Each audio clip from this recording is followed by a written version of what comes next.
Hello students, welcome back. Today I am Anuradha from VPS Salwani Ramachar going to start another chapter. Okay, that is chapter number term 10, microbes in human welfare. So here what we have done till now, we have done that microbes are not useful. Okay, they are causing some disease.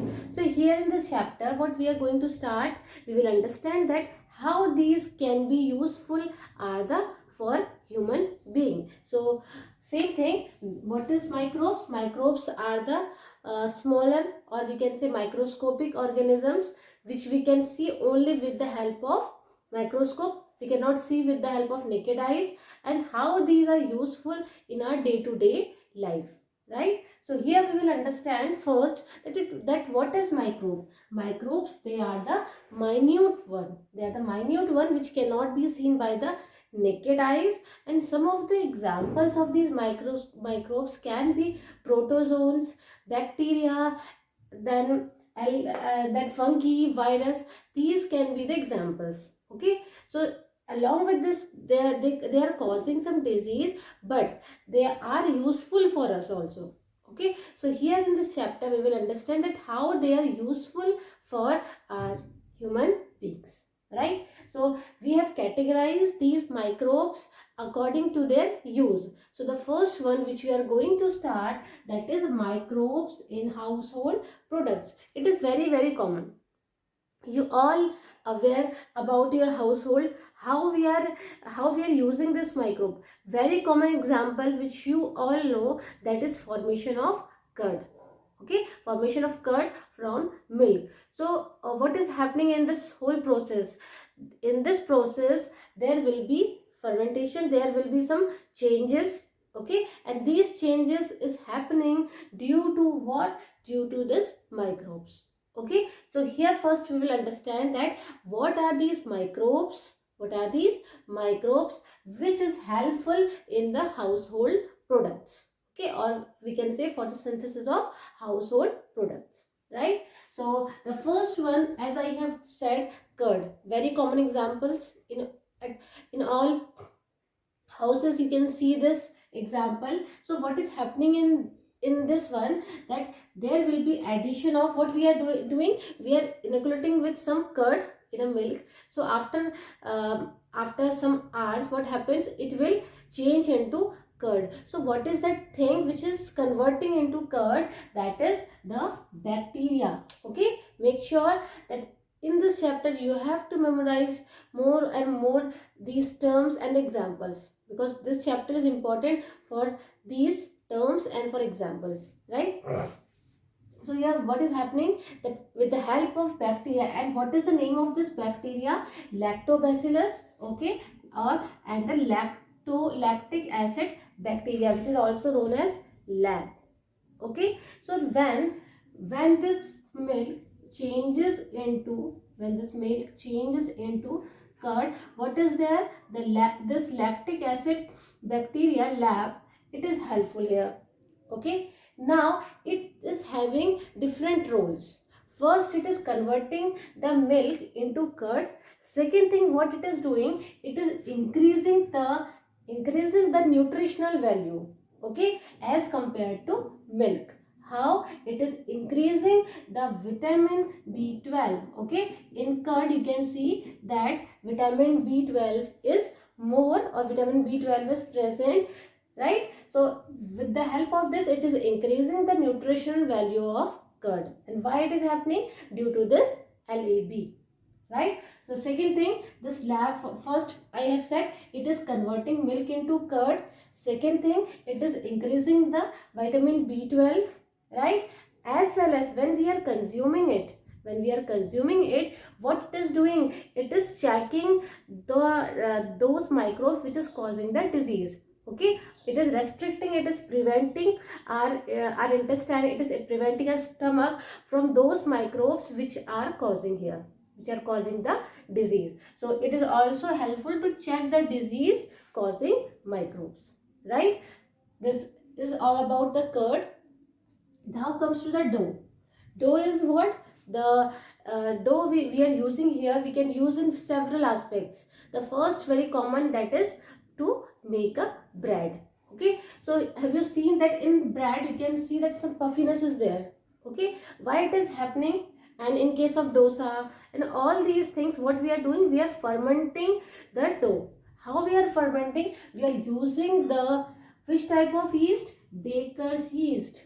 Okay, two types of yeast, baker's and brewer's yeast. So what we are doing here, we are using the baker's yeast, that is Saccharomyces cerevisiae, right? Again, it is important to understand, with the help of this Saccharomyces cerevisiae, what is happening? There will be fermentation in the dough of the bread. Okay, it is helpful to make a bread here.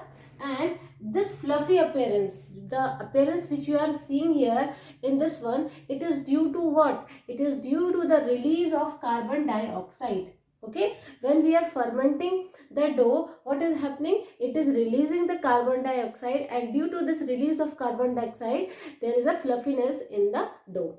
Okay, in the dough of bread, or in, we can say, in during the dosa, on all these things we are using these microbes. Okay, so these are important for us.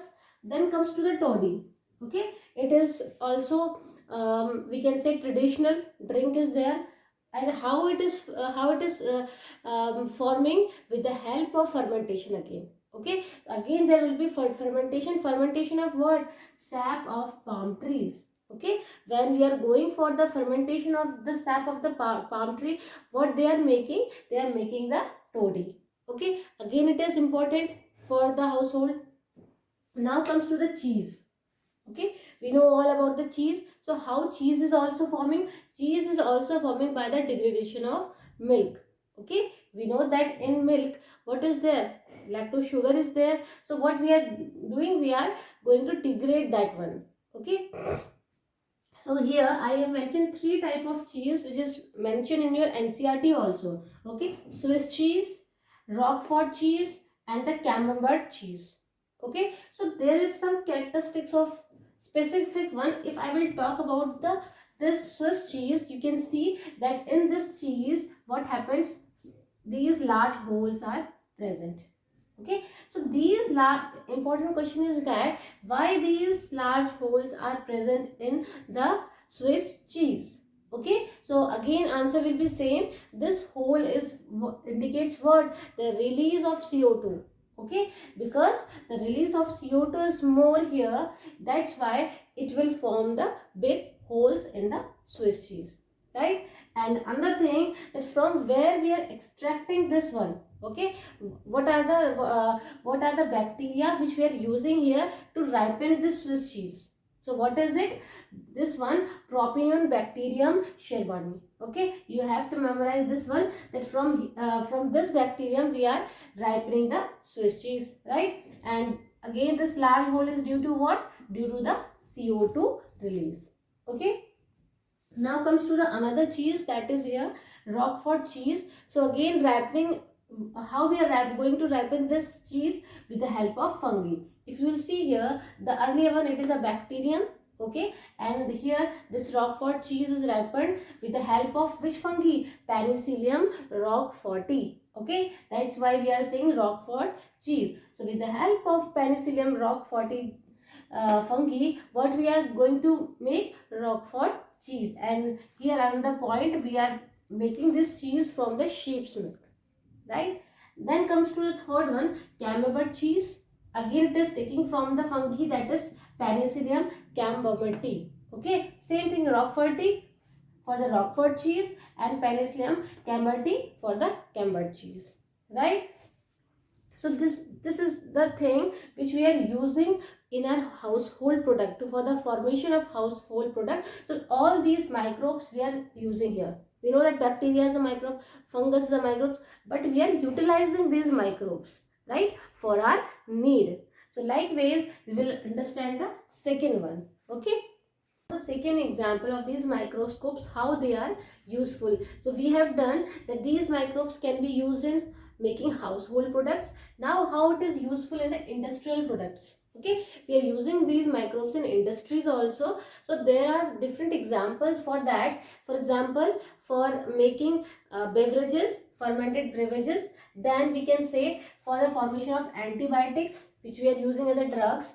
and organic acids, then we are using for the making enzymes as well as the bioactive molecules. So one by one we will understand that what is the use of these microbes. So the first one is what? Fermented beverages. We all know about the beer, whiskey, alcohol.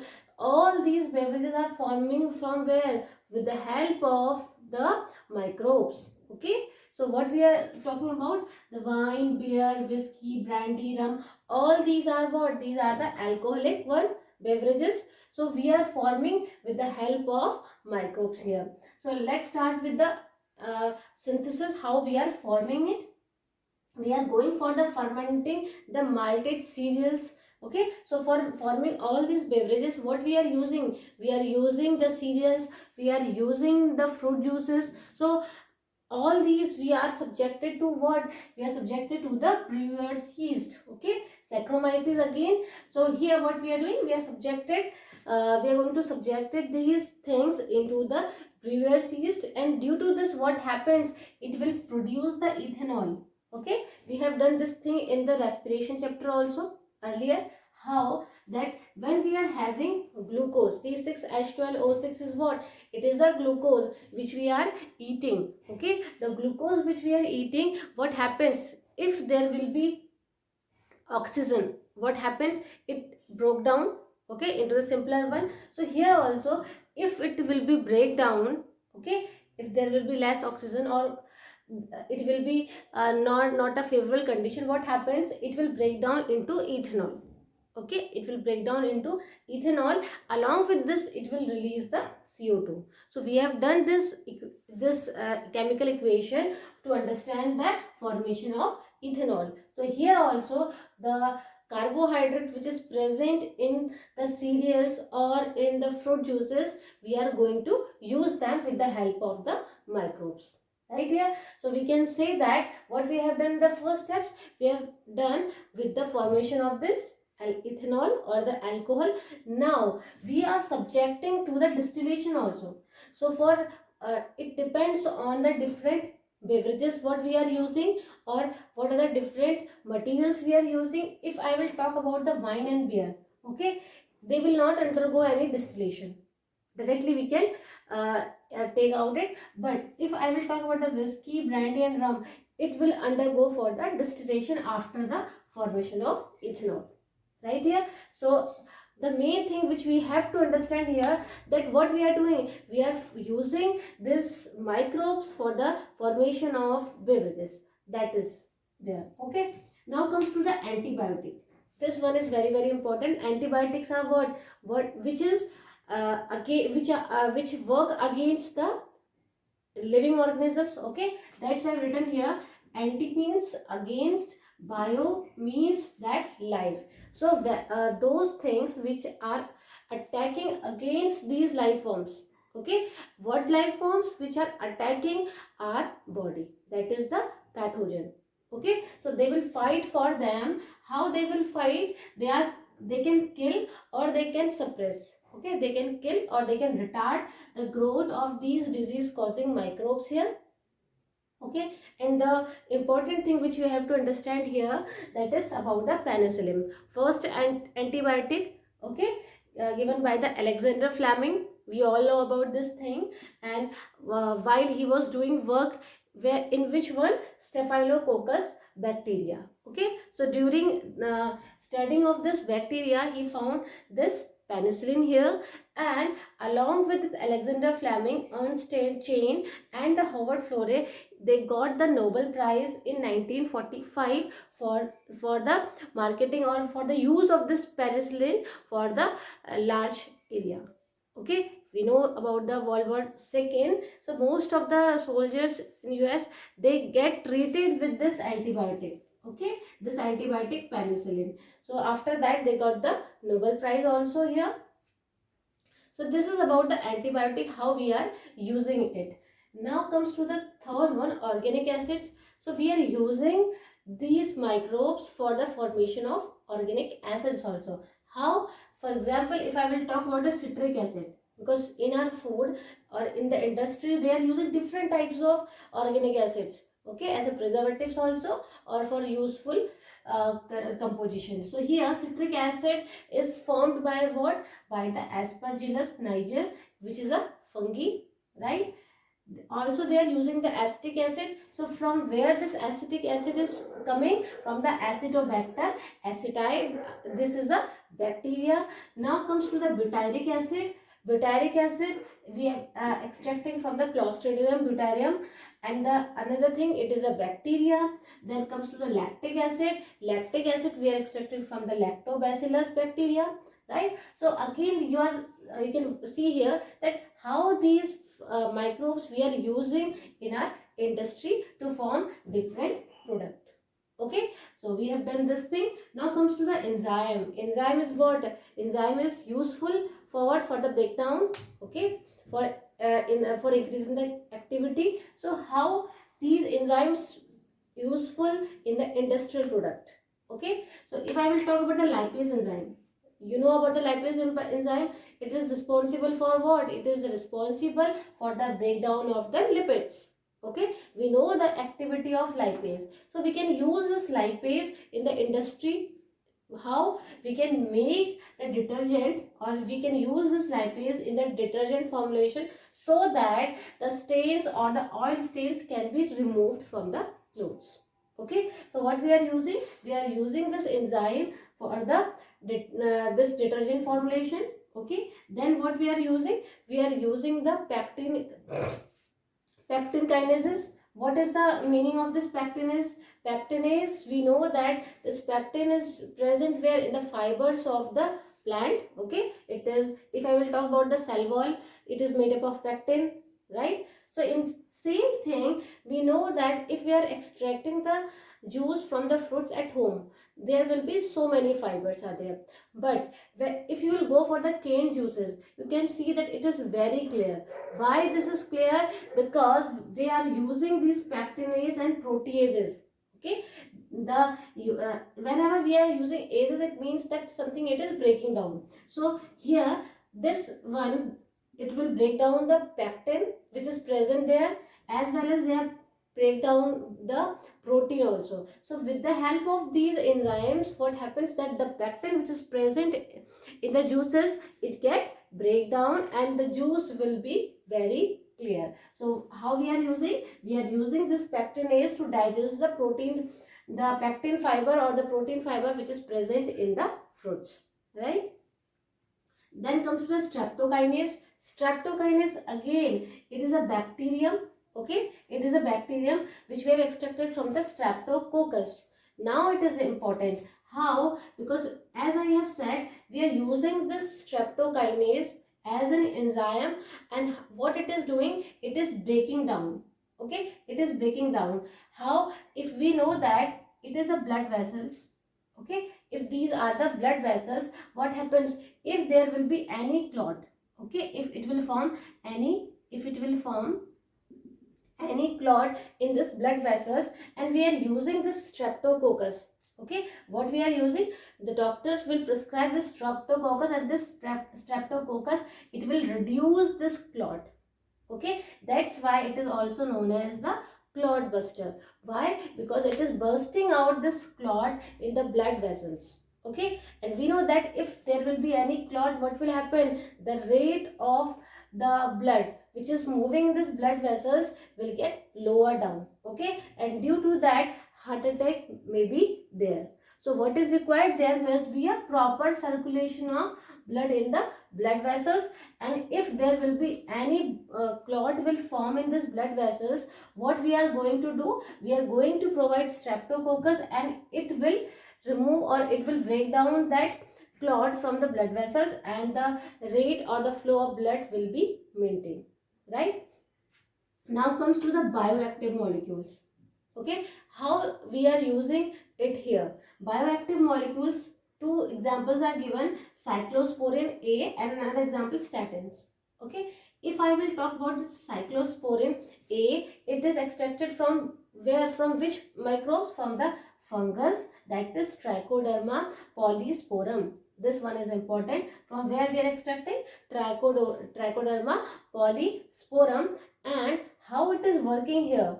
it is useful for the medication purpose. So how it is useful? It is work as an immunosuppressant agent. Now what is this immunosuppressant agent? See, as we have done in earlier chapter, in those patients which comes after the transplantation, for example kidney transplantation, okay, so for any transplantation our body will start making antibodies. So if immunity will work against that transplant, what will happen? That transplant will not get successful. Okay, so what we are providing? We are providing those immunoagents, okay, which will suppress the immunity of the body, because what immunity is providing? It is providing to form the antibodies, okay, which will fight with the foreign microbes. So here what is they are providing? They are providing those agents which will reduce the work of T cells. What are the T cells? T cells work as a immune system.